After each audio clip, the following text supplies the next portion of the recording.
I'm so over Jasper Flint in Brawl. He's the bane of my standard Brawl existence.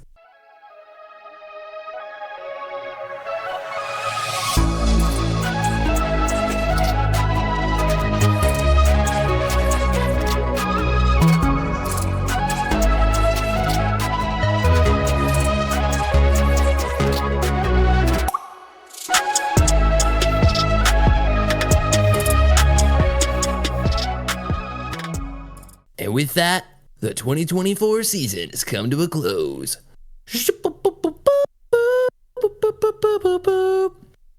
Roll the tape. The podcast. The MTG Thoughtcast. Roll the reels, or the audio, or the docked in your car as you drive. I don't know. However you listen to us. Hello. Ladies and gentlemen, hello and welcome to the final MTG Thoughtcast podcast episode of 2024. The year's come to a close, John. I thought you weren't ending that on the year for a second there. It's like, welcome to the final Thoughtcast. Period. Right. Goodbye. We're did bankrupt. You know what? We tried this year. It sucked. Move on. Move on. You know, however you felt about the year, it's coming to a close. And that means that this is our second annual year in review on the Thoughtcast. Isn't that correct?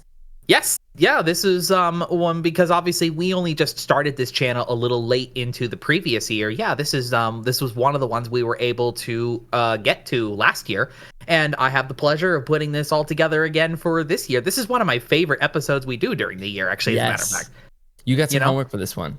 I love doing the review recaps. We all get to think back on all of the fun and mistakes we went through this year. Many mistakes, indeed. Hey, for those who don't know us, my name's Joseph. I'm one of the hosts here at the MTG Thoughtcast, and across the screen, or maybe in another ear of yours, is my blood brother, John Kendall. John, how you doing today, man?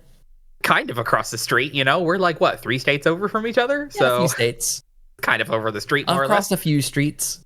You got it. Good evening, everybody. Not gonna answer my question on how you're doing?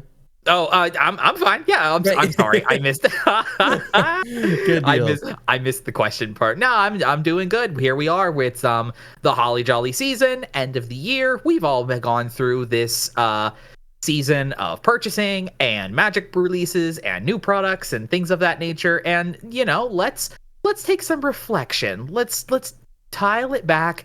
Think about where we've been. Let's know because of where we know where we're going, and let's see how this year was. How did we do this year? Yeah, a nice reflection, some nice time for introspection, perhaps, on where we're at as a game, as a community. I know I'm happy to be here. However you felt about the year, it is in fact over.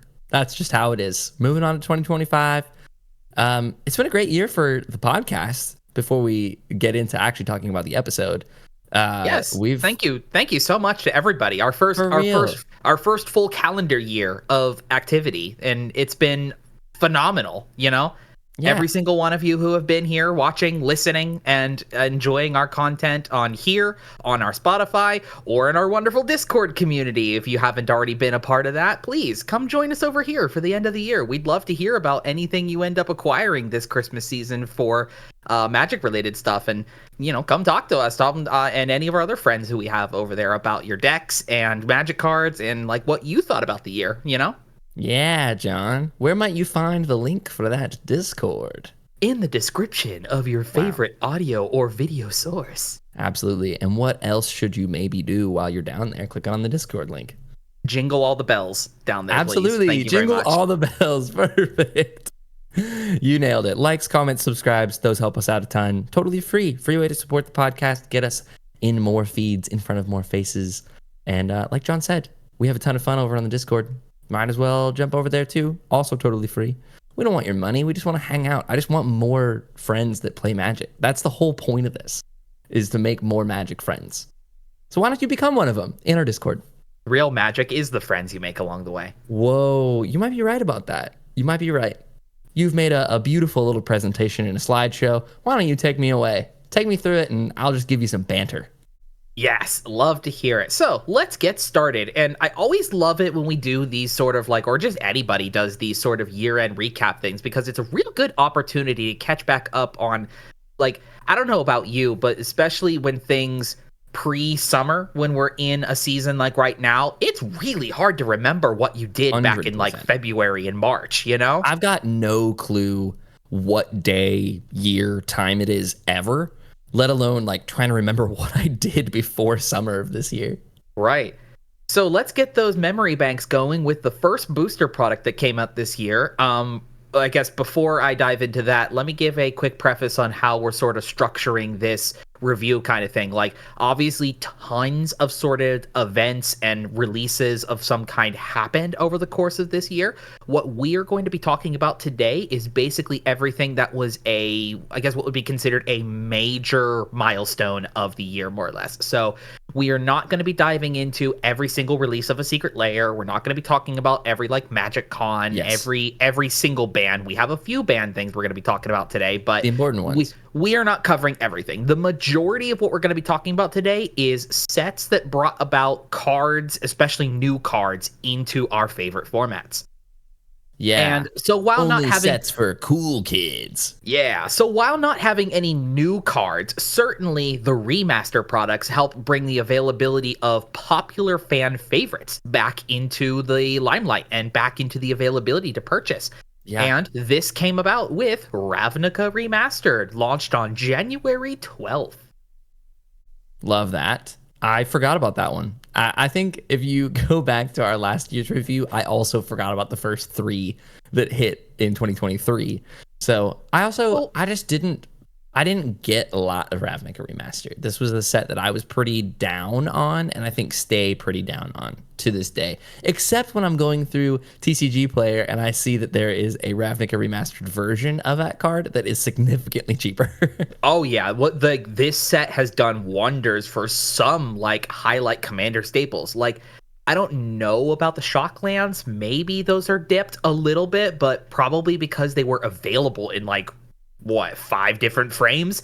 Surely you can find a version that is some decent amount, but like a whole bunch of other cards were also printed in retro border, and they had borderless anime art and like a whole draft experience based around the sort of mechanics and ideas of what Ravnica had to offer. But I'm kind of like with you. I didn't really purchase a ton of it. I probably bought more than you did. I certainly did not have an opportunity to do a draft of this set in any capacity. Oh, yeah.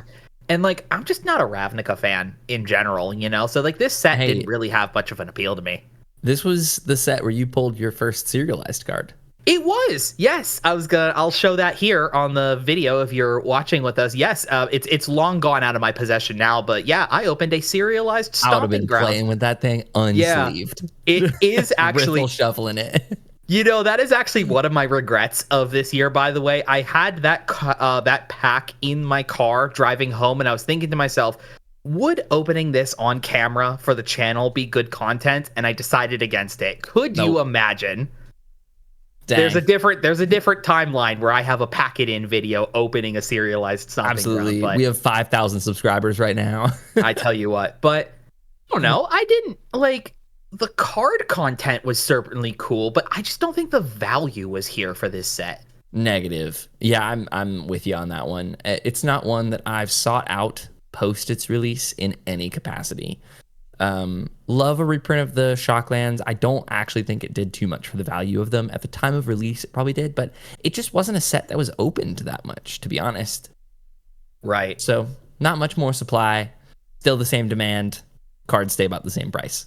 But it did bring down the price on quite a lot of other things. Like, I mean, Birds of Paradise, you can get one for like $4 right now. That used to be like a $13 or $14 card. So having something like that, granted, they've reprinted Birds of Paradise quite a lot this year.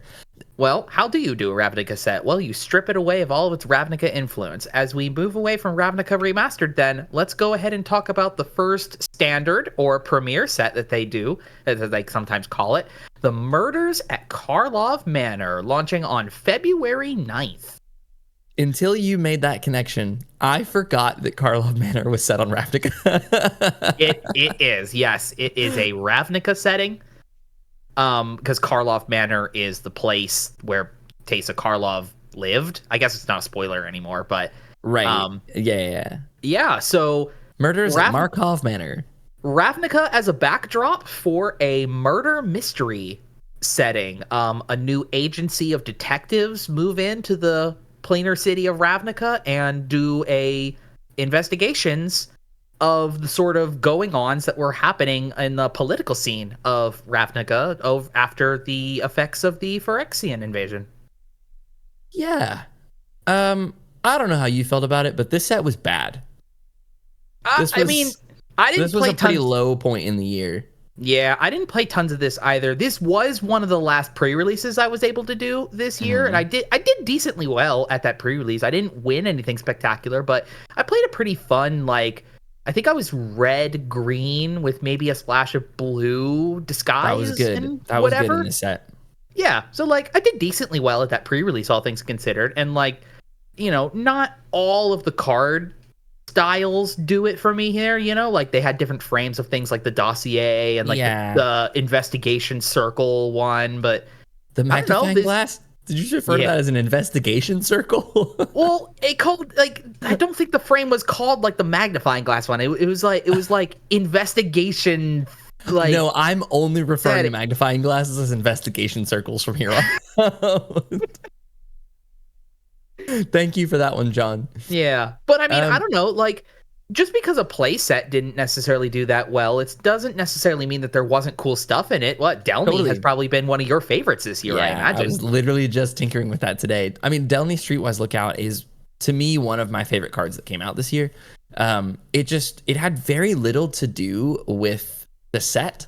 Like, there wasn't a power 2 or less theme in the set. It was just kind of thrown in there. Again, you wouldn't know that Delny was from a Ravnica city if you didn't know that it came from murderers, and even then it still is pretty ambiguous.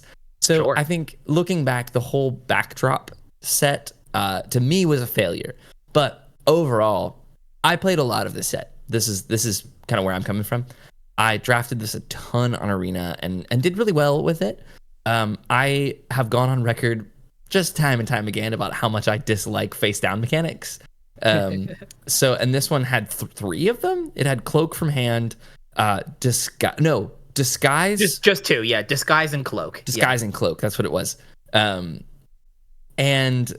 it was morph with ward 2. And the set also just had a ton of cards that said this can't be countered to combat how much ward was in the set. So like, it was just this weird sort of like amalgamation of abilities that just, it was very strange. And detectives was unbelievably strong in the set. Like blue-white detectives or blue-white-black, blue-white-red, whatever was the premier draft format. And it was the start of the this year's 1-drop, 2-drop, you're dead formats of draft, which has been the case basically since play boosters have been introduced.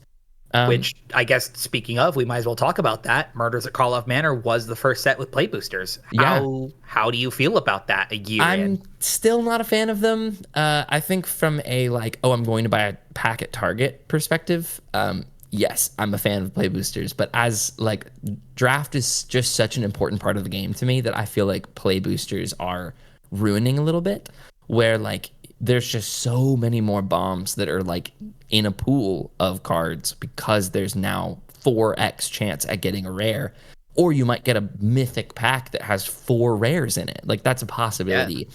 What I did love about the play boosters with MKM is that with the cycle of 10 rare lands, which phenomenal, best cards in the entire set. Those definitely I think have got to go down as probably the best lands, at least new lands anyway. Absolutely, best new lands of 2024 was the Surveil lands, without question. That made an impact in every single format where you can play them. They're played in Standard, they're played in Modern, they're played in Legacy, they're played in Commander. It is ridiculous how well they're played just because you can fetch them. So like on and off turn, where you're like, well, I don't need to like go and get a tapped shock land right now. You can just go and do that and surveil one. It's ridiculously good. I did love that you could get one of those in a pack, as well as a playable like non-land rare too. So there's bits of that I see what they're trying to do with the play boosters. I still think they're kind of figuring it out, what the correct collation for all of that is. But yeah, I remember my pre-release for this set as well. I ended up with one of those like outside of the set rares, and I think it was the reason I went red is because one of my extras that I opened from my murders pack was a mass hysteria. Yeah. A red enchantment that gave all creatures haste. Okay. That was it. I don't remember that card at all. Yeah, it's a red concordant crossroads, I believe. It's a single red. Single red gives all creatures haste. It was in my pre-release, and I think that was one of the reasons I did red morph. Right. Anyway, that was Murders. Yeah, I'm still thinking it's a pretty low point in the year. Yeah, certainly not a stellar set this year, but like I don't think this would be the lowest this year as far as like a booster product is concerned. I think it beats out Ravnica Remastered a little bit, only just because 100%. Its theme was kind of cool. I just don't think it had a reason to be on Ravnica. They don't feel like the same thing at all to me. Murders at Karlov and Ravnica Remastered just feel like separate entities completely. Like they don't feel like they're in the same category whatsoever. Well, speaking of separate category, they must have really had a really good feeling that people were going to like the detective theme, because a few weeks after the launch of Murders at Karlov Manor, a separate booster product with its own mechanically unique cards and play idea was launched. The Ravnica Clue Edition came out on February 23rd. Boo. Boo? Did you have an opportunity to play this? Nope. No, you didn't play it? I didn't play it either. Yeah. It was too expensive for what it was. It was $80. Yeah, my Walmart still has it for $75. That's insane. And the packs there was no variation in the packs. There was, you get guilds. Yes, there is variation. You weren't guaranteed to have different ones.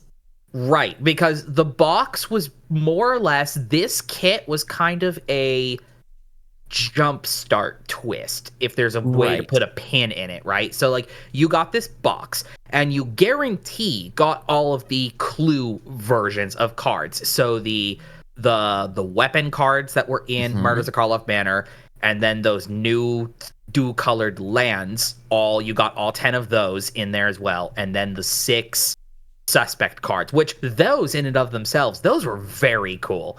I think those are great. Those were the best thing to come out of this box. The sort of like Ravnica twist on the color-coded suspects of Clue is just so neat. I've seen a few of those floating around.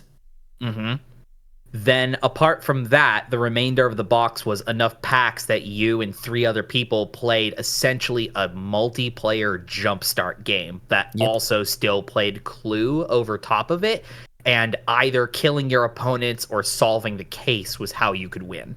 Right. It seemed interesting. I was priced out of it, and I don't look back. But I remember when it came out on Reddit, most of the comments were about like, I got 4 Simic packs in this. And they have roughly the same cards in them. Yeah, so, there is also a borderless shockland you get in there as well, but again, that's also random. I mean, it's cool. Like you get one, it's kind of like a box toppery kind of thing. Like it was a foil, it was a brand new art, it was a shockland, but yeah, you only got one. Yeah. Bummer. Well, that's kind of enough about that. Yeah, so cool if you ever see these cards floating around, because like some of the individual like booster packs themselves, they had some very neat designs for like some new specifically Ravnica themed cards. But yeah, I just around here anyway, I just never saw anybody playing it or anything like that. So overall, swing and a miss, I would say. Yeah, like 5 out of 10 at best. Yep. Moving on though to the first big Commander product, I suppose. I guess really the only big Commander product that came out this year, I suppose. There wasn't really any other standalone decks this year, right? This was the Universes Beyond Commander set this year.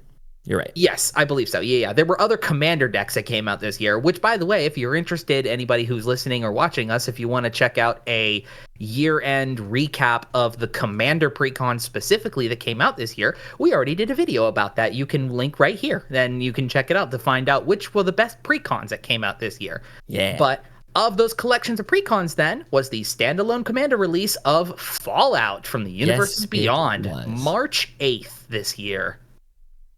Very high point. This was very good. From multiple standpoints. The boosters of it were great.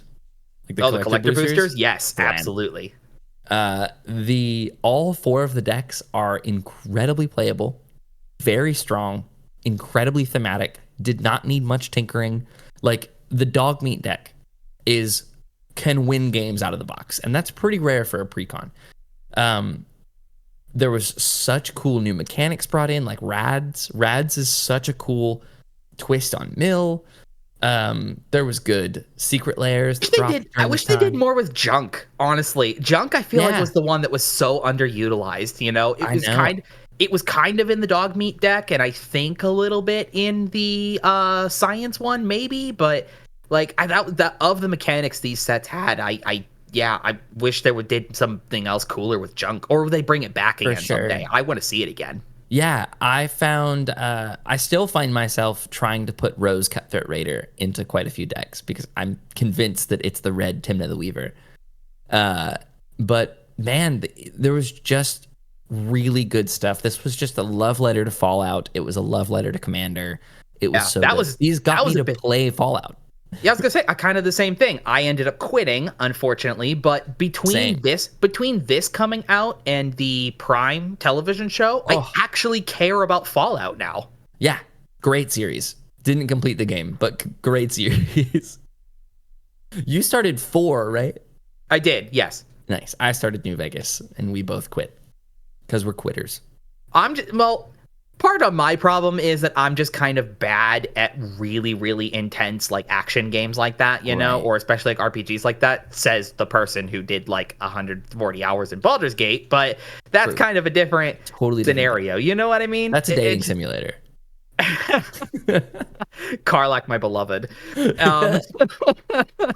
But no, this booster set was very, very cool. And unlike some cards from Clue, to just pinpoint any one thing in an example, I've seen Fallout cards everywhere. Outside of decks, you know? Dude, I've seen everywhere. Yeah, I've seen people playing things like inventory management and nuclear fallout. And I think I saw one person with a deck that had like the Rad Storm, you know, like the Proliferate Storm, whatever, you know. We have multiple friends on the Discord who have lots of brand new decks from the ground up, things like Dogmeat and the Master and things of that nature. The Master completely took the CEDH community by storm, where like it all of a sudden is like a tier 1 deck just because it works with Thaxus Oracle combo, it works with Food Chain combo. You just have so much flexibility in one commander, and that wasn't even the face commander of the deck. The Wise Mothman is also sick.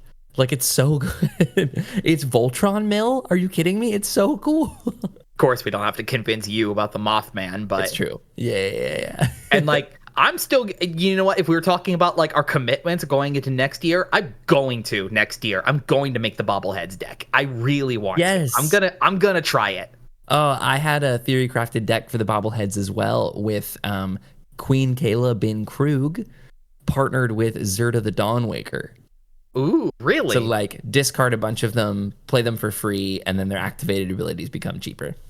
Nice. I had a different approach. I had an idea also, I think from Brothers War. I was going to do it with Urza, Prince of Krug, the blue-white one. Yes. That made artifacts cheaper. Yeah, well, no, he's the one that is an activated ability, makes you copies of artifacts except their soldiers. Because the bobbleheads weren't legendary, you could just start making copies of them, and then they start doing their. Yeah. That was my idea. So yeah, those are cool. We should do that. We should do a bobblehead off. Excellent. I'm here for it. That'd be very fun, actually. As a whole, Fallout easily one of the best Commander releases this year. 10 out of 10. I feel nostalgic for that time of this year when the Fallout sets were coming out. Also, like on a personal note, that was our first video that did like super well, was the pre-con reviews of the Fallout set. So like I just remember like checking YouTube every day and seeing all the new comments and views and subscribers, and that was just such a great time. Good point of the year. This was March as well. March 8th, day after my birthday. Come on. This was a great time. You got Fallout for your birthday. Right. Exactly. Nice. Yeah, Fallout was an absolute win. All right. Let's go ahead and keep chugging along then into what was, I believe, last year when we were talking about this set was one of the ones that had the most expectation hype behind it, I believe. Yes, for sure. We're big stoked on this one, and I want to hear your thoughts about sort of like where we've landed a few months out from this now. April 19th, Outlaws of Thunder Junction, the Wild West world. Oh, bro, this set was so good. This set ruled. I think I still stand on this one probably being one of the highlights of this year. Yeah. Genuinely. The theming of it was a bit wonky, where it didn't quite feel like an Outlaws set or like a Villains set, really. It just was kind of like a simulator. It sort of did just feel like Magic cosplaying a Wild West. 100%. I suppose. Yeah. Which, like, to an extent wasn't horrible. It was just really heavy-handed with all of like the mercenaries and the like lassoed by the law was like one of the cards, and the train heist and things like that. It felt like a theme park. Like it was like Magic went to a Wild West theme, like Thunder Mountain Railroad. That's kind of what it felt like. But the hoot and holler, man. Oh my God, this set was incredible. I tell you, yeah, seriously. And like between all the juice that came out in the main collection of sets as well, and then for whatever reason they decided to jam the boosters themselves with both a bonus spells slot and the big score slot and the special guests and the list. Oh, like, good Take Lord. Me back, bro. You could open a pack. I actually just I got a pack of Thunder Junction last week and opened up my own mana drain from the breaking news sheet as well. So like there's so juice to be had everywhere here. Yeah. Super strong set. I mean, you also had like on your sheet here I see Bristly Bill, Oko. There was both. You could open both Okos in this set. Yeah. I think what I keep coming back to with this one was the what'd you call it? The breaking news? No, it's the bonus ones. The 40 card. The big score? Big score. Yes. Couldn't remember the name of it. The big score cards are so cool. I like every time that I see one of those, it like jogs my memory again of it. And like there's like the 4-mana one that makes your opponent discard something and makes you clues. Loot, the key to everything, is here. Loot is super cool. I still don't like Loot as a mascot, but I like Loot as a card. God, like the Simulacrum synthesizer, dude. Nuts. There's so many good cards in the big heist. World Walker Helm. Every artifact comes with a map. Ridiculous. Just had reprints like Grand Abolisher. It was just here. I love Grand Abolisher. Grand Abolisher is one of my favorite Magic cards. Definitely. This was a very high power level set. Yeah. And then obviously just like sort of dialing back to the main set a little bit as well. Like there was some very, very cool things included in the main set as well. You know, like the return of deserts. So now Desert Commander enjoyers can have a vast selection now of dual colored and utility deserts. For sure. The parameters like qualification of making Outlaws the sort of thing as well. It's I love when they do that. Like it's like the party mechanic, except for Outlaws. I love it, dude. I just found myself looking at my copy of Laughing Jasper Flint and going, God, don't talk to me about how do I do Flint. Like I was thinking about a Mardu Outlaws deck with Queen Marchesa at the helm because she's an assassin and is an outlaw. Like having her, she makes more assassins. You get Laughing Jasper Flint. It's so cool, man. You get Lotho because he's a rogue. I'm so over Jasper Flint in Brawl. He's the bane of my standard Brawl existence. Oh, dude, you weren't even. Oh my God! Wait a second. This set is where the Grenzo. For alchemy, yes. The alchemy Grenzo and just ruined the game until it got fixed. Yeah, alchemy Grenzo that just said 6 mana, I win the game. Heist your library. Oh God, that was horrifying. GG. Yeah. But yeah, overall, Thunder Junction, I think, is going to be one of the ones of this year that I think it's going to circulate itself out of print in a few years. And I think this is going to be one that's like not like people are going to be hunting this one down. I think this 100%. is going to be a set that I think a few years down the line you hold on to, find a little bit of it now. These very easily could be booster packs that'll be pushing like $9-10 a pack a few years down the line from now. Just with how much power is in all of the extra bits that they threw in, it was so good, dude. Yeah. Very enjoyable set, easily. I'm very bummed I didn't get an opportunity to go play pre-release for this set. You all have seen, and most people have known the story so far. I shared it on our Discord around that time as well. I was going to participate in the pre-release for that set as well, but my LGS unfortunately caught fire and still is not open yet. So I have not been able, I've not been able to do a pre-release proper since then, unfortunately. So the cards were too hot. I tell you what, I was big hype for that pre-release, but it was not meant to be, unfortunately. Were you going to dress like a cowboy? Oh, you saw my hat. You know I have the hat. Yeah, I had the hat ready like last year and everything. It was big fun. But let's keep moving on. Talking about things that were not meant to be. Do you see the Segway train I'm doing this evening? I'm on a roll this evening. It's so good. But let's go ahead and talk about one of the bans that happened this year. As I talked about at the beginning of the show, we are not going to be covering every single like Magic event that happened.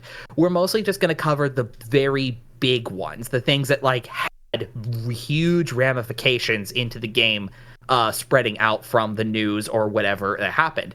And on May 13th, Legacy, Vintage, and Pauper had all cards that bring stickers or attractions into the game banned. Yep. I don't have much to say about this because it didn't affect me whatsoever. And it was probably the correct choice. I know that you're a sticker fan. I know you're an attractions fan.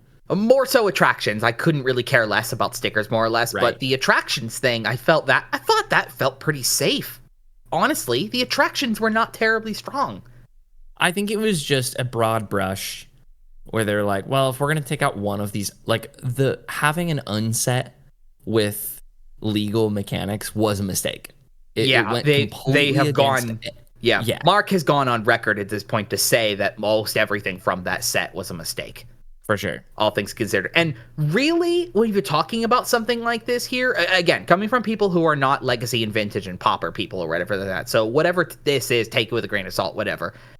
This sort of feels like a ban being dropped down on one card specifically. Like it didn't just Blank Goblin. Yeah, it was just Goblin.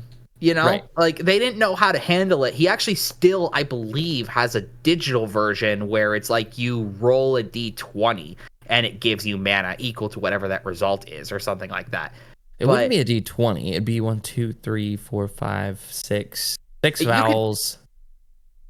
You could look it up. It's on Scryfall. It is a D20. I'm pretty positive. But the point is just like this idea that these legal cards had is that if you were attending events that were playing these formats or whatever, you kind of always just like when these were legal, you had to anticipate these external components being there as part of your deck potentially, right.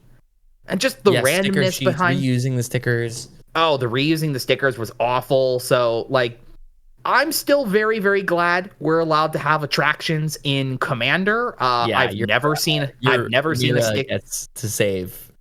You're safe. Yeah, I've never seen a sticker deck in Commander, but attractions are very, very cool for Commander. So famously, Rachel Weeks talks about her sticker deck a lot. It's Norin the Wary stickers.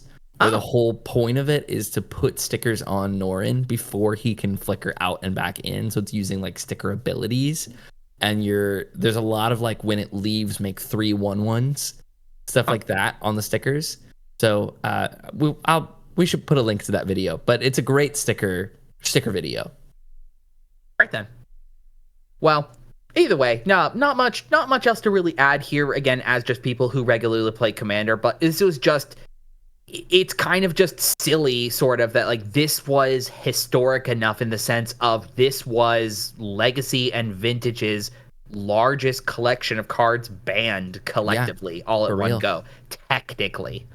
But speaking of broken cards that need to be entering your format. Yeah.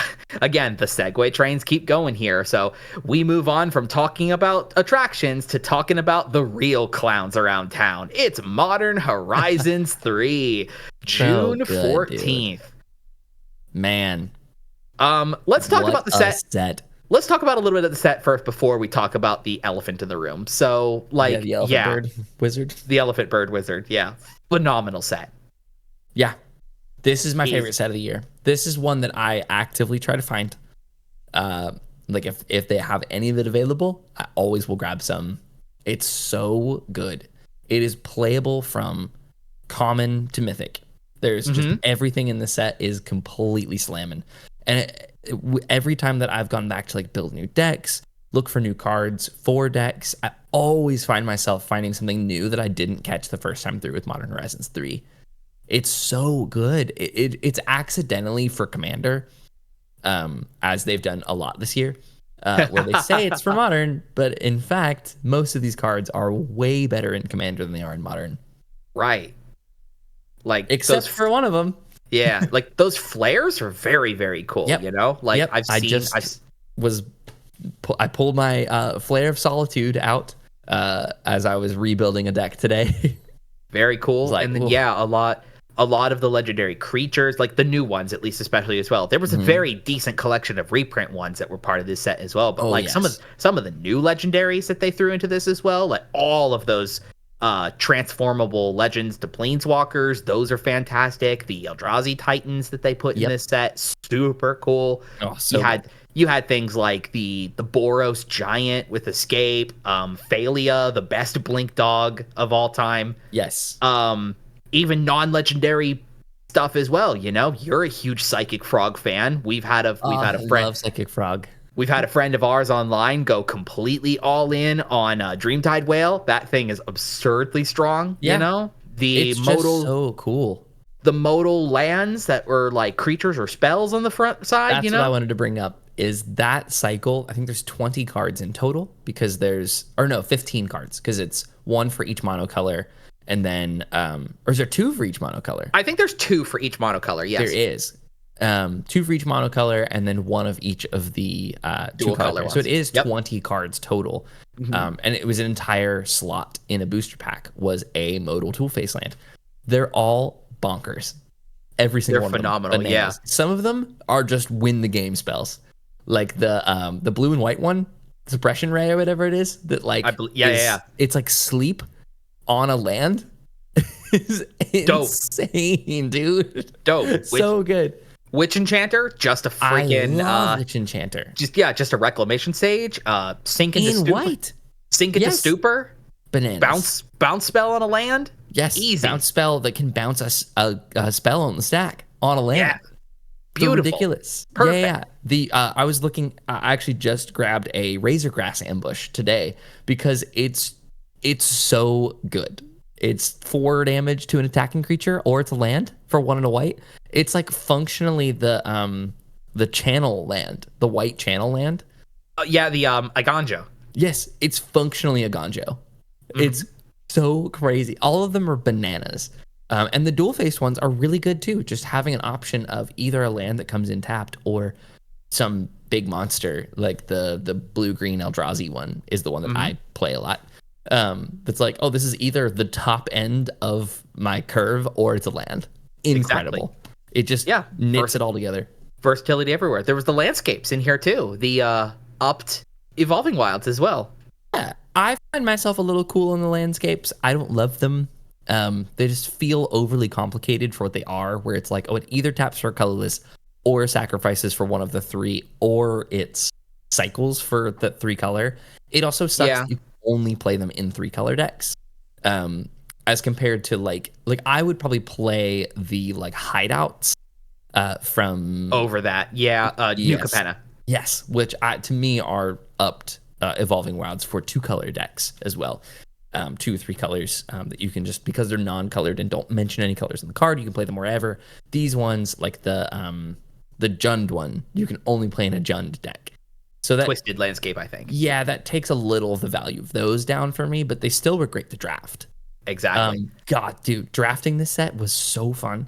Except you just lose to Writhing Chrysalis every time. Oh yeah, I did get to do a draft of this out at a different store, and it was tons of fun. So good. There were so many good decks, formats, like strategies.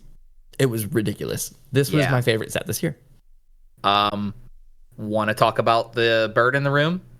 Nadu is a card that everybody looked at with a bit of a side eye and said, what are they doing here? What's the plan of this?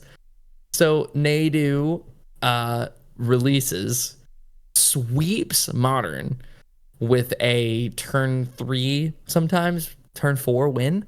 More or less. And I mean, there was five players in the top 8 of a Modern Pro Tour that were all playing Nadu decks.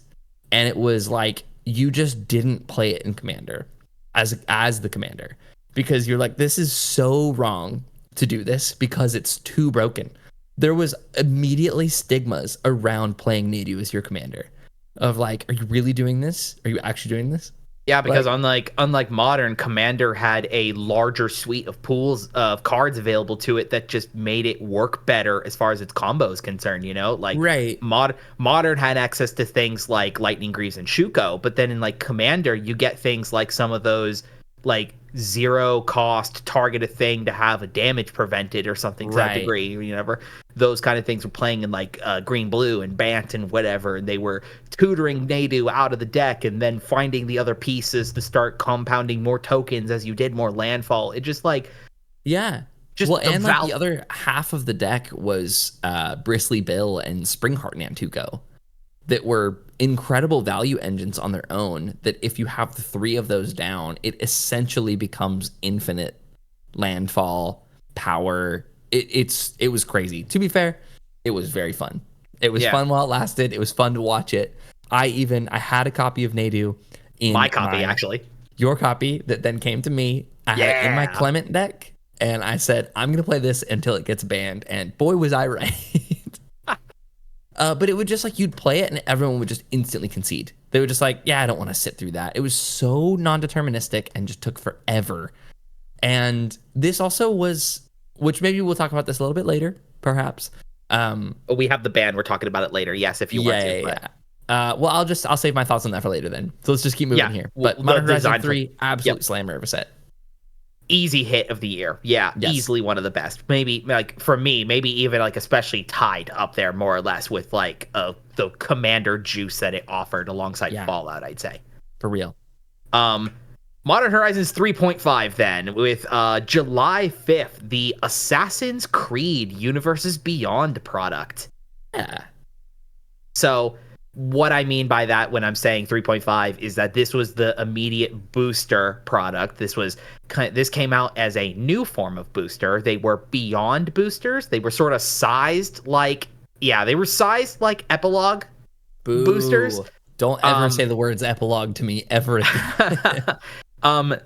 Sized accordingly. The set was only like 120-ish or so uniquely named cards. And it was this is playable directly into Modern style set. So coming after Modern Horizons 3, the joke kind of was that this was Horizons 3.5. Yep. I play Edward Kenway. Super happy with him. Outside of that, I have not seen much of this set outside of Fish on our Discord. Plays a really fun Leonardo da Vinci deck.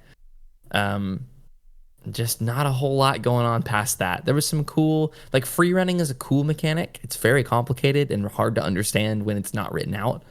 Because it's either an assassin or you're a commander. Not overall a fan of the Assassin's Creed set. And it was so small that I don't have to be. Yeah, did you buy any of it? Nope. Not really? Okay. Nope. So I have a different experience as someone who was really looking forward to this product relaunch.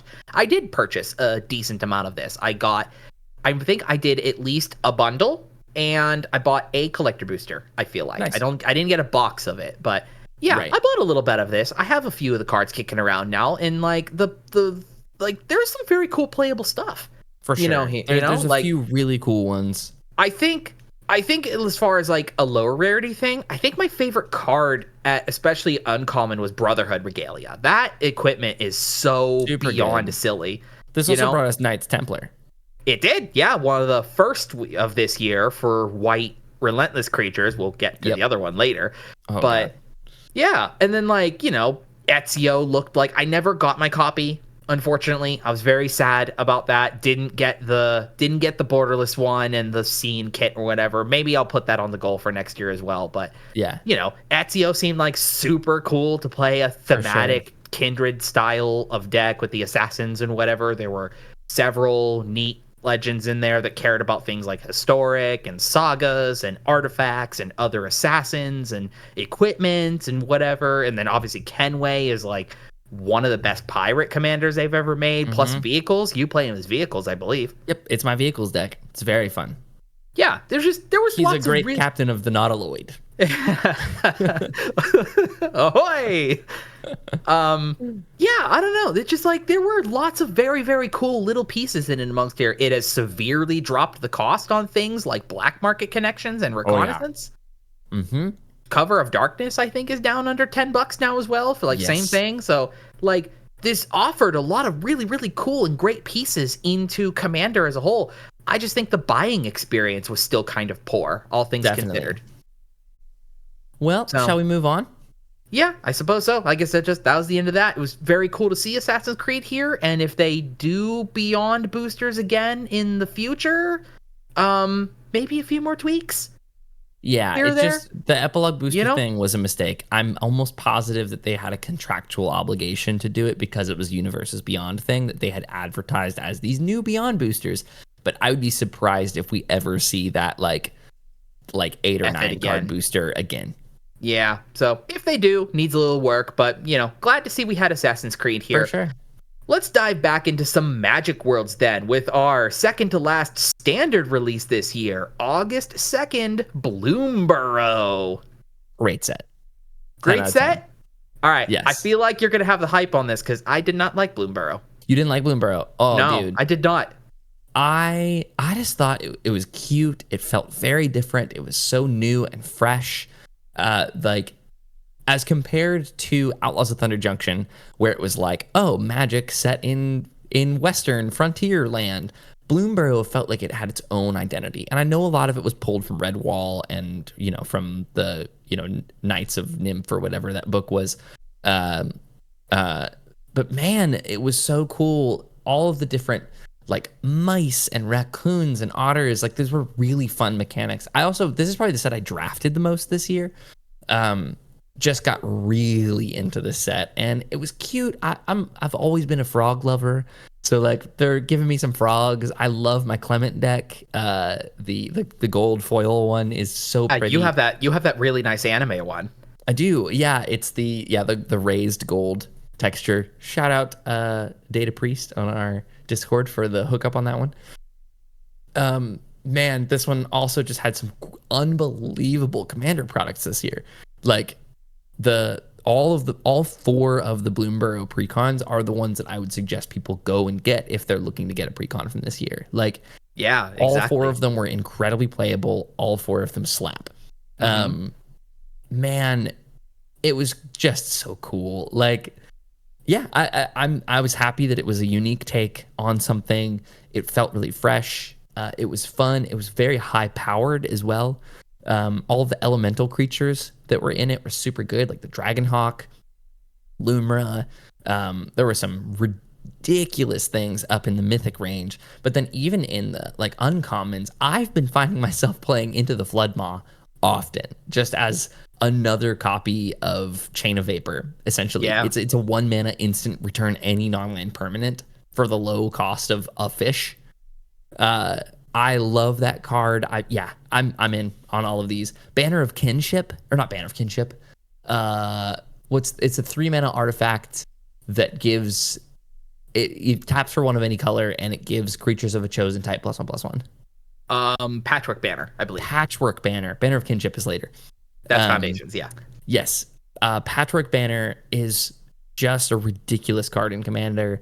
For anything that's even remotely kindred. Just having a 3 mana rock that is also an anthem. Come on, dude. These were such good sets. And they sort of did the grouping thing again, where they had frogs, otters, like snakes or whatever. Like there's a few little groups of sort of different habitats for animals that I loved. Like at least within the color pairs, right? Like I remember this set had a cycle of lands, I believe. They made a color and then some ability that they did that cared about the suite of creatures that fell within that slice for sure of the wheel. So like the blue one, I think let you scry if you had like an otter, frog, bird, or rat. Yeah, if you had one of those enter that turn, you know what I mean? So they sort of identified what these creatures, like where they fall on the color pie and what they should do. Yeah. And the mechanical uniqueness of sort of like what they were offering from this set is very, very cool as well. You know, frogs cared about bounce because they're frogs. They go up and down. Rats cared about surveil and threshold because they're just rooting around in the grass and the graveyard and things of that nature, you know? Raccoons cared about spending mana. Yeah, like raccoons do. Like, you know what I mean? They did enough. Like, okay, I guess it's cool because it's like doing a 2 colors thing outside of what Ravnica has established, I guess, you know? And that was refreshing. Yes, that was refreshing. That was cool. I guess maybe just to sort of be like opposite of you, like it doesn't really matter for me how super cool or unique a card style is or anything like that. I didn't vibe on the setting of this really personally. Sure. I'm not an animal hater, just to be perfectly upfront. You heard it here first, folks. John hates animals. Otters, bin, get him out of here. Trash. But yeah, I don't know. Just because of the nature sort of how a creature type themed style set is, it's hard to want to justify putting single pieces here or there into your commander decks where like, oh, this big bomb splashy rare you open cares exclusively about raccoons. This one cares exclusively about otters, you know? There are definitely cool cards, don't get me wrong, you know? Yeah. I've put the I'm blanking on its name. Vine Glimmer something or another. It was a black lizard. It had offspring and it was landfall damage to everybody. Oh yeah, Iridescent Vine Lasher. That one. Thank you. Yes, I've got him now in my landfall, the Princess and the Frog, you know? So like it sucks that he targets. Yeah. That is a bummer, but still cool. But that's what you do the offspring copy for, you know? You get an offspring and you get a landfall, damage here, damage there, you know?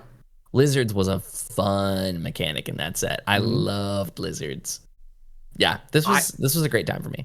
The cool, I think, very interestingly, I suppose, to be the hypocrite about this here, I think one of the coolest things that was available as part of this product was that sort of like bonus selection of cards that was like, what if animalified things, all the planeswalkers, you know? And like I own a copy of the frog version of Nissa, who shakes the world. That thing is super good. I love that. Yeah. Each commander deck had one of those that came with it. Man, the commander decks were so good too. Yeah. Definitely a cool set. I think I'd have to agree with you. I suppose maybe if we were in a hypothetical situation, if Foundations did not exist this year, I feel like Bloomburrow would probably be the set I would direct a new player to. I feel like. Yeah. It sat in a cool spot where it was like relatable. Like you don't need to know magic lore to understand that the cute animals do cute animal things. But it still had complexity with things like offspring. Man, the mice in the set were so strong too. Like it was a set that was easy to get into and tough to master. Which is one of my favorite complexity levels for it. So just a great time overall. But speaking of a complex booster set, we are going to talk about this. August 19th was the first available way to purchase Mystery Booster 2. Weird times, man. You're going to have to take this one away because I know basically nothing about it. I didn't care very much about it and did not purchase any of it. Yeah, well, I was fortunate enough. I was able to get a box of this, and truth be told, I really, really hope at time of recording we don't know any information about this or whatever, but I hope this one goes back up available again as a festival in a box. I want more of this. Yeah. I want more Mystery Booster 2. This set was so freaking cool. Taking the concept and the idea of what the original Mystery Booster did, but then also offering a larger selection of fancy bonus cards that you can open in every slot. For anybody who isn't familiar sort of what the sort of model behind of what Mystery Booster was, it is a extremely large reprint set, like 1,300 cards or something Big like ones. that. That sort of the idea behind it is it's a booster product that allows you to play Chaos Draft, more or less, anytime you do it. The chances of having at any rarity, any duplicate of any kind in and amongst your play that you're doing when drafting or sealed or whatever, yeah, very slim.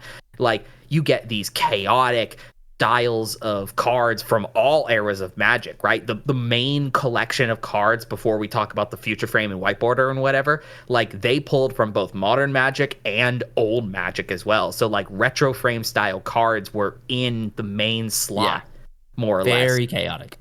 Yeah, and then the bonus selections of things that now included their own brand new expansion symbol, I suppose, little question mark thingy. You got brand new cards in Future Sight frames, brand new cards for the first time, and I think 15 years, Whiteboarder? Yep. I want to say Whiteboarder cards. And a whole new sweet selection of the playtest Mystery Booster cards, which were phenomenal. I love the playtest cards, dude. It so sucks that you can't really like legally play these anywhere. They're really just sort of for fun, but sort of, especially out of this one, more so than the last one, the sort of designs that they came up with, right? Like, if anybody's seen Wowzer?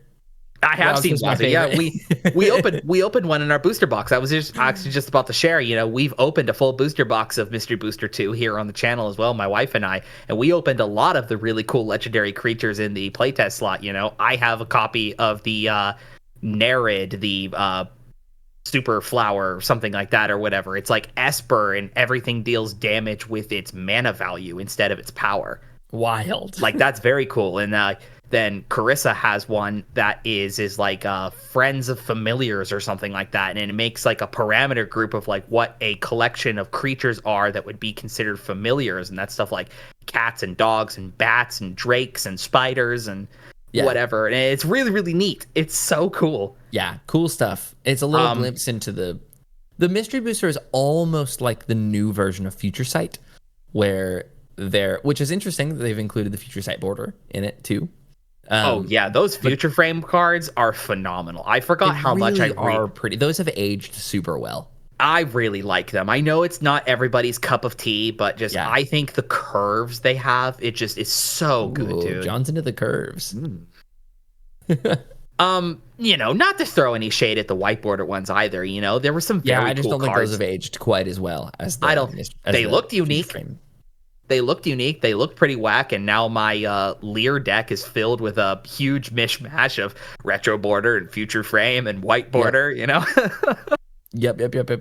It's a mess, but I'm very, very excited to see if more Mystery Booster 2 becomes available again in the future. And I'm a fan of it. It was easily one of the best booster boxes. I think it was the only booster box I bought this year, I want to say. Yeah, I would hope that they bring it back as well, because I think I'd like a shot at it too. Yeah. But speaking of taking shots at things, boy, September 23rd, Commander Ban. This was the one that shocked the nation. Mana Crypt, Jeweled Lotus, Dockside Extortionist, Nadu banned in Commander. This led to 2 or 3 of the members of the Rules Committee quitting their jobs. This led to Wizards acquiring Commander as a format. This was the biggest shakeup to the game and the brand this year. Yeah, this had people like, gosh, like the ripple that this had the day that it came down is like, you've got casuals who were beyond ecstatic to finally see these high-end targets that were ravaging their format taken away from them. you had long-term players who owned several copies of these at a go and then hunted down things like Dockside and Mana Crypt. I guess we're kind of not really talking about Nadu here because we sort of had the inkling that he was going to get banned. We're not talking about him. There was no person who was like, Nadu shouldn't have been banned. It is kind of interesting though. Like I just sort of thought about this. Do you think this ban was coming and they, like, what am I getting at here? Like, do you think the trigger was pulled on this because of Nadu? Like, do you think they needed Nadu out of the system and they just decided to rip the Band-Aid with these other three? Potentially. Out of curiosity? I actually think that what the trigger for this was probably Sheldon Menery passing away last year. As he was kind of a column of the rules committee for cards like Mana Crypt and Jeweled Lotus and things like that, where he was like, no, these were essentially only playable in Commander. They shouldn't be banned. He was very vocal about Mana Crypt and Jeweled Lotus not being banned. So I think his passing probably started the conversation around like, well, the rest of us think that these should be banned. And I think Nadu was, probably thrown in last minute because he needed to go. I think it was like, well, we're doing the banning. We might as well ban Nadu as well. Let's get him, throw the bird in there too. 100%. Man, this was a weird time. It was such a strange, like you waking up to this news was wild. Like, very weird. Emotions were strange that day. Like I said, I was playing until it got banned, and I happily took it out of my deck because I was like, yep, makes total sense. This is ridiculous. Yeah, and Jeweled Lotus is the one that, going back, I disagree on. I think I agree on all other counts except for Jeweled Lotus because it's only playable in Commander, and it was only made for Commander, and it sets a precedent that they could just make a thing for a format and then ban it in that format. It also means it was a mistake. To make things and inject them directly into eternal formats is a mistake. Sure. Yeah, I agree on that. I think I've got on record here on video. I think actually earlier this year, I feel like it was, we did an episode about modifying and fixing the ban list. And when brought up to the question of what would be a card that we would unmake from the format, I pinned Jeweled Lotus as my target on that because it's like if you open it and you choose to want to play it, it doesn't matter what style of deck you would try to put it into. If somebody sees you've got a Jeweled Lotus, you're going to be pegged for a higher power level than what your pod is going to be allowing for. Yeah. And that's just 100%. That's feel bads for everybody because then you feel bad for including a card in your deck and like everyone else feels bad because, oh, I didn't know we were playing that power level tonight, It led to real feel bads conversations. So I'm kind of opposite of you. I'm actually glad Jeweled Lotus is gone. Yeah. See, and that's the thing. That this was such a controversial banning, but I think the dust has settled a bit on it. I think that the format is in fact healthier for it. I'm happy to not see Dockside Extortionist anymore. TBH. Yeah. That was the one that I saw more often than any of these. Mana Crypt I expected to see when I was playing CDH. I never saw it below CDH. Honestly, same with Jeweled Lotus, where this significantly reduces the chances of somebody just completely going off on turn one, and I'm happy with that. Like I said, Nadu, we get it. Yeah. Bad bird, get in the box. We'll see you. We'll see you. Yeah, we'll see you again real soon. Yeah. Overall, I think that they made the right choice on these, and I support the rules committee's decisions to do these. We're still yet to really see the ramifications of Wizards now having complete control over Commander as a format. That will be something that we'll probably see next year in 2025. We'll probably go December of 25. We'll be talking about the.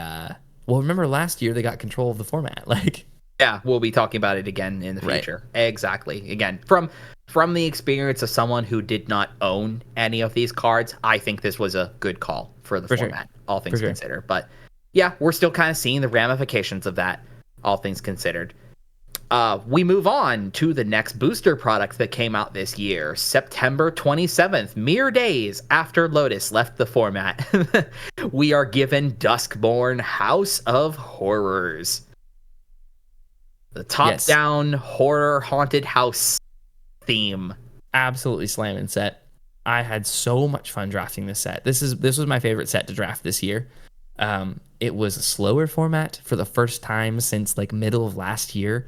There was like, it wasn't just 1 drop, 2 drop, you're dead. There was all of the different, like the Eerie mechanic Eerie's great play style, all of the different like the enduring creatures, the overlords were so good. I love rooms. Rooms is such a cool mechanic.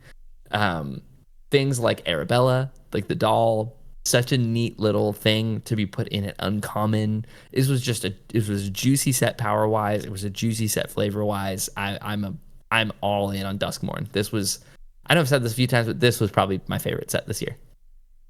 Oh yeah, definitely. Yeah. I think overall, I think the collective feelings were they sort of maybe went things a little too overboard on this set. There's a lot of sensation overload going on in here. Oh, yeah. And that's like, if you're looking on my slide right here as well, that's sort of like exemplified right here. Is like, look at all these varieties of frames and styles and treatments that you can pull cards in. And they're like, there's a really big, like, sort of tonal whiplash going on here. It's like, you've got cards that look like these, and then these cards do these things. And like, this is borderless and this is extended and things of that. And like, I don't know, like the art setting that this was going on for, while everything looked really, really cool, it just, a lot of the sort of, especially the horror cards, more or less, they kind of looked like big nothing burger blobs. I guess things were a little too unidentifiable. And like, obviously I get it. Like the big spooky monster that you can't identify in the corner, like that is a horror trope for people, but just like, you know, who cares about a big floating eyeball? You know what I mean? For sure. Like the monster with teeth in the corners, like I can't, there's nothing to look at here. It's just a black shadow in the distance. And like that does it for some people. I get that, but I suppose maybe for me, who my own experience of horror is more enjoying like down to earth slashers, the sort of like spooky monster in the darkness sort of thing just doesn't really do it for me. Yeah, that's fair.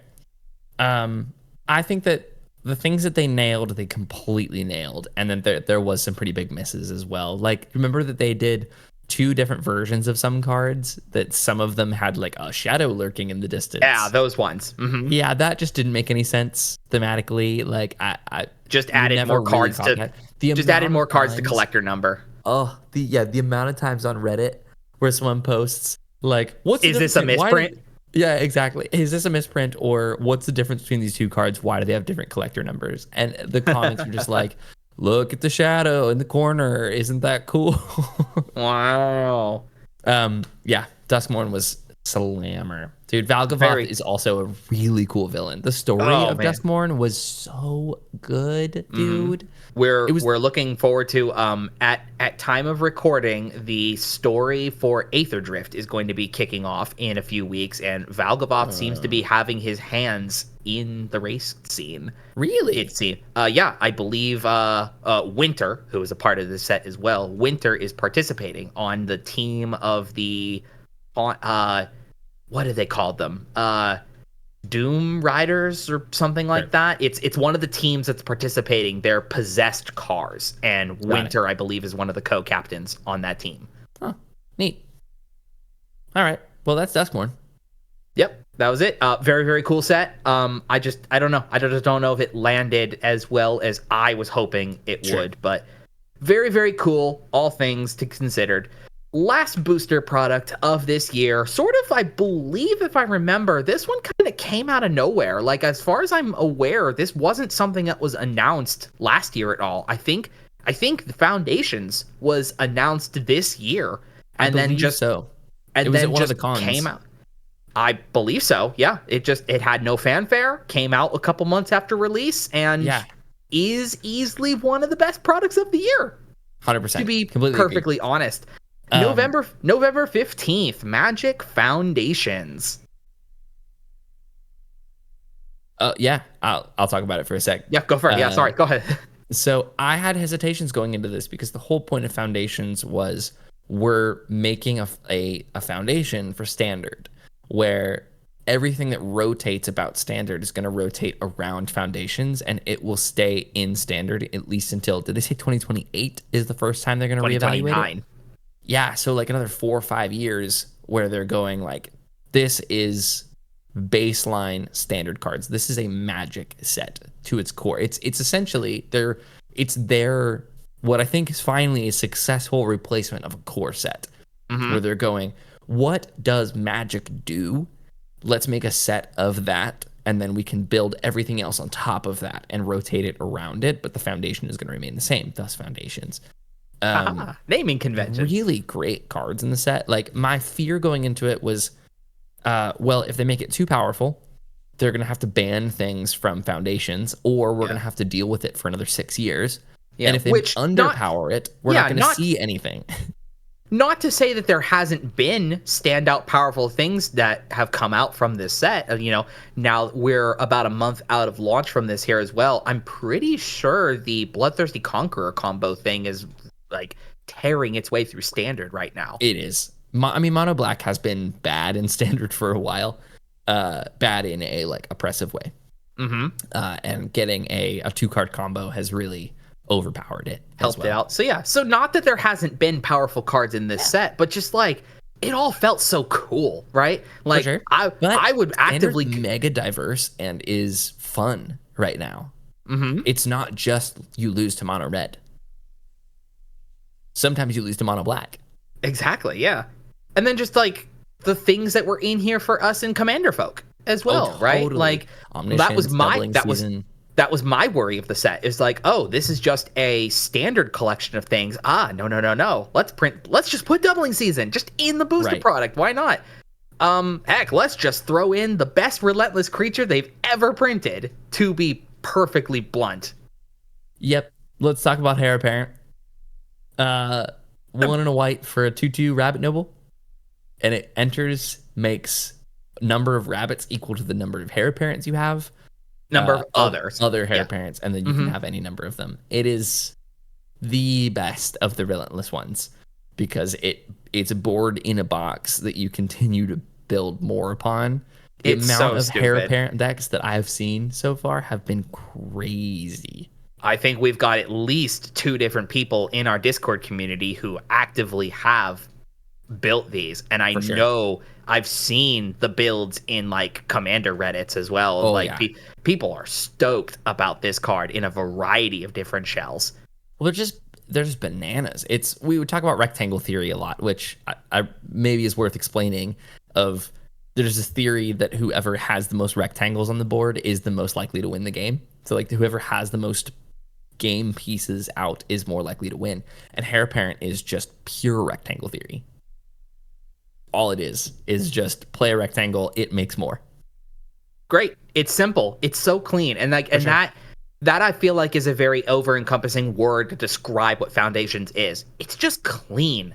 So clean. I can open a booster pack and read cards and be like, oh, this deals 3 damage to each opponent. Excellent. Perfect. This is Swiftfoot Boots. We love Swiftfoot Boots. Perfect. And on a personal level here as well, and I know you own a copy like this as well, man, I was on the fence about that mana foil treatment that they were going to do for this set. Man, I got one of those. I got a nice clean, one. Man. They feel wonderful. They are clean. So nice. Yes. The subtle texture that is there with the symbols as you touch them or whatever. Beautiful. And we also have it's relatively fresh as well. We have a live stream VOD up on our channel as well. I came so close in that arena direct of winning. God, dude. Yeah. So close. Winning 2 boxes. Yeah, we came so close playing Foundations on the arena direct to win some boxes of 6 out of 7 wins. That play style was just phenomenal. Going a vanilla creature into a big flyer vanilla creature, just beating face like that. Yeah. This play setting was so much fun. I very much loved Foundations. Yeah, Foundations is phenomenal, and I'm looking forward to it being on shelves for a long time. Exactly. I would actively go out of my way. This is like one of the few standard ones. Maybe Thunder Junction would be the other exception as well. Yeah. Like I would go out of my way to buy this as a standard product. Totally. Yeah. And that brings us to the end of the booster products that came out this year. This was going to be the end of the show, but at time of we talked. Time of recording today is December 17th. Yesterday was probably one of the biggest ban and unban announcements of the year. Yes. There was an assortment of other things across other formats, like Jengatha the Wellspring got hit in Pioneer and Explorer, and like Psychic Frog and Vexing Bauble and Legacy, and some other unbans as well. Like I think Faithless Looting was also unbanned in Modern as well. But like we have a few big ones that came out from this ban announcement as well. Firstly, to the ban list, the One Ring. Yes, banned in Modern. And then, we're talking about Modern. I'm sorry, excuse me. This is banned in Modern, not Commander or anything like that. And then from the Modern, unban Splinter Twin, Mox Opal, and Green Sun Zenith. So many choices here. It doesn't really make sense. I'm happy about it. Splinter Twin was that was like my intro to Modern, was when Splinter Twin was ravaging the format. And it was like, okay, turn 4, you're tapped out, I win the game. Like, it made you play differently, and I loved it. I remember that was part of my falling in love with this game, was going like, you can just do that. You can just win the game on turn 4 because someone's tapped out. Yep. So I love that Splinter Twin is back. Mox Opal feels crazy. That is a choice. Affinity is good already. Like, giving it Mox Opal. Wild. As well, like, that puts Cheerios back on the map. Too. It does. Ram and Pure Steel Paladin and all of the 0-drop things. Like, that deck died with Mox Opal because you need it to make mana. You need to be able to make extra mana in that deck as you draw. So neat that that's back. And I actually completely missed Green Sun until this very moment that Green Sun got unbanned. I love that as well. Mm-hmm. There's so much of me that still wants a Abzan pod Green Sun Zenith deck to be viable. So I know one day Birthing Pod will come back, but until then there's Green Sun Zenith for sure. But that means that you can do the trick and you can turn 1 Green Sun X = 0 and get your Dryad Arbor. Yeah. Downside, unfortunately, to this unban that did happen, because these 3 selections of cards as well, by the way, these are all very, very cool for Commander purposes as well. So like totally. all of these are fantastic in Commander. Unfortunately, since yesterday when they got unbanned, every single one of these has gone up in cost 10 times. Yeah, fold, of course it has. More or less, right? Splinter Twin is $40 now. Yep. In case you didn't see that. It won't stay that. The thought is that Splinter Twin is too slow for Modern right now. I suppose so, but then again, cards that haven't had print in a while and are in high demand tend to stay high, and Twin has not been printed since Modern Masters 2015. Right. So, in theory, we might get some reprints of those soon. Yeah. And then on the other end of the spectrum, let's talk about the One Ring ban. Like it was on our chart for as far as Commander, at least anyway, last year. It was our card of the year last year. Yeah. I love that it's still playable in Commander. Being able to play 4 of them in a Modern deck, and it's just that bit of when you cast it, you get protection from everything. Being able to just go like, I'm stalling the game and drawing cards is crazy, and then you just sacrifice it. Like you beseech the mirror, sacrifice it, find another one, cast it. Keep drawing cards. Dumb. It just stalls things out so far, and there's just nothing that you can do about it. So I do love that it is now relegated to formats where you can, in fact, only play one Ring outside of Legacy. Yep. Yeah. But I don't know if it's really seeing Legacy play. I'm not sure either, but just like I know it's getting like Tron. I know it had to get ripped from Modern, right? It was in like 60% of every build, I think. Too good. Yeah, ridiculous. So many decks were playing 4 copies of it. But I guess speaking of top things of the year, we have now reached the end of the year as far as Magic is concerned. And like, take a big stretch and a deep breath. Tell me your thoughts. What are your highlights of the year, Joseph? Highlights of the year. It was a good year. I enjoyed a lot of the sets this year. I think it's headed in a cool direction. I like the storyline that we're at, because last year we were finishing the Phyrexian storyline. And I like that it's a bit more ambiguous now, and that we're kind of branching off. Like the Omen Paths thing is super cool. I'm really excited for Aether Drift next year, to kind of see some story involving the Omen Paths and not just the ramifications of it. Story-wise, it's cool. I like power level-wise where we're at with Magic, especially with things like Foundations, where they're like reintroducing vanilla creatures. And it's like we're kind of slowing things down a little bit. The Commander ban's slowing things down a little bit. Like we're ebbing and flowing, and we're currently in one of the ebbs, and I really enjoy where we're at. How about you? And then I have a couple of questions to kind of close this out. Oh yeah. Yeah, I think the assortment of sets that came out during this year was just like there was a very broad spectrum of styles for deck builders like us who are in the Commander scene of like, what are you looking to build? What are you trying to do something fun? Do you want to do Kindred? Do you want to try Outlaws? Do you want to play Deserts? Do you want to do something Landfall? You want to try Rads? You want to play Animal Creatures? How about spooky, eerie houses? You know what I mean? Rooms, detectives, face down, 2 different face down mechanics this year between the Disguise and Manifest Dread or whatever. So face down players eating good. The whole backbone support pieces we got out of like reprints from Mystery Booster 2 and new stuff from Modern Horizons 3. It's just like there was a collection for everybody. Every booster product had pieces, ideas, and themes that I feel like checked a lot of the boxes across people's deck building needs for Commander this year. Design team did some good work this year. Yep. Good work.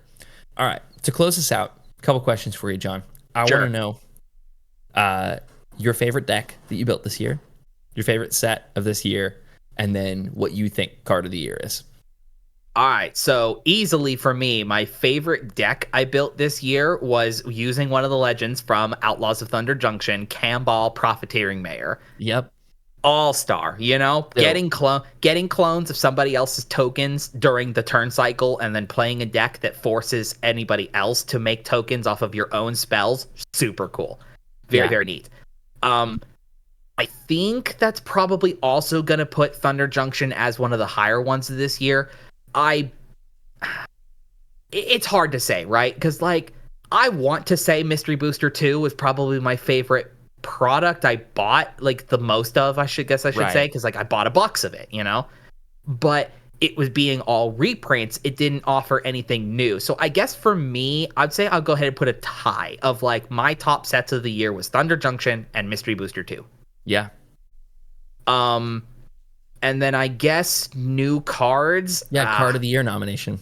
Card of the year. I mean, Nadu had his legacy behind him, but I didn't really play Nadu much at all this year. Oh man, I thought I had this in mind, but I guess I don't. I mean, oh no, of course, duh. My card of the year, Sage of the Maze from the Modern Horizons precon I bought this year. One. It has easily made its way into being my top card of my Gates deck. What a Gatesman. And we talked about the precons in that one episode we were talking about before, but like, man, the juice that precon offered that Gates deck of mine specifically between Sage of the Maze, Talon Gates of Madara, Planar Nexus, and I think there was another like land fetching card or something like that was in there or Urza's whatever. I guess Urza's Cave, Omo herself as well, by the way, being able to turn all my other utility pieces into gates, phenomenal, right? But I would probably pin it at Sage of the Maze as my top card of the year, or I guess like what we were talking about our over. I guess overall, I think the top card this year that had the biggest impact was Nadu, but for me personally was Sage of the Maze. Sure. Are you gonna ask me the same questions? Pretend I ask you the same questions. Great. My favorite deck I built this year is Clement, for sure. That deck is so cool. Just the brain power of trying to make creature storm work, like a storm deck with almost 50 creatures in it, is so fun. Love that deck. I think my favorite set of the year was Modern Horizons 3. That was an absolute blast. That power level is so fun to play at. And I do think that card of the year is Nadu. Both from a power standpoint, the fact that it got banned so quickly, it just, to me, that encompassed the year where like they really tried some things, they went for it. There was and just big ramifications to everything. It's representative of both that massive commander ban, which just shook everything about the brand. It's indicative of every format that it was played in. Like, it was the revitalization of Modern. Like, they kind of brought Modern back with Modern Horizons 3 and Nadu. The sheer idea of playing it in Commander just made people go, nah. Like, in what world did they print a powerful card and people were like, that's too powerful, I'm not going to play it? Crazy. Unreal. So I think that Nadu represents 2024 to me. Yeah. What about on a personal level? What's your favorite card this year? Maybe it's Into the Floodmaw. Honestly, that's the one that I like find myself going towards more. It's such a cool card. It's got a frog on it, gifts things, it bounces non-land permanents. It's kind of everything that I want to do.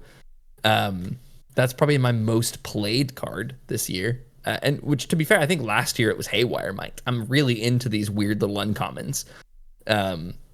So yeah, Into the Floodmaw is the first thing that I can think of as my like favorite card that came out this year. Lovely. And I think that brings us then to the end of the show and the end of 2024. This was a marathon, man. Anybody who stuck with us through that, man, I appreciate you guys. Thanks for listening. We'll see you next year on the MTG Thoughtcast. I hope you guys have the best Christmas, the best of all of the holidays that happen between now and the next time we see you, and a very happy new year from us at the MTG Thoughtcast to you MTG Thoughtcastians. I'm trying out some new some fan lingo. The Thoughtcastians, maybe? Anyway. We'll think of something clever to call y'all. For sure. Yeah. Obviously, John doesn't like mine. That's fine. All right. We'll see you guys on the next episode of the Thoughtcast. This has been us. We'll see you.